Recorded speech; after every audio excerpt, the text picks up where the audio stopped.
Hello everyone, welcome to my channel. When children are young, we teach them you says as in up and uncle. But when should we use the long vowel sound of you? Let's learn with the help of examples. The long vowel sound of you is you.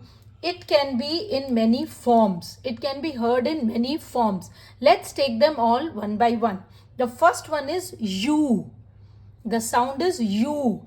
It can be heard in cube, huge, fuse, muse and tube. In huge, we have to remember when U and E are there and G is in between, it will not be G says G, it will be G says J. दूसरा type का sound है double O sound ऊ, which can be heard in words like June, the name of the month, flute, it's a musical instrument, rule. We have rules and regulations. The third type is when U is with E, as in glue, gum, जिससे हम चीजें paste करते हैं, clue. Do you have any clue what I'm trying to teach you today? Blue, the color blue.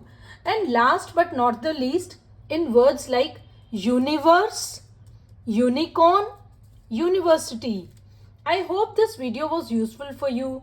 Thank you for watching.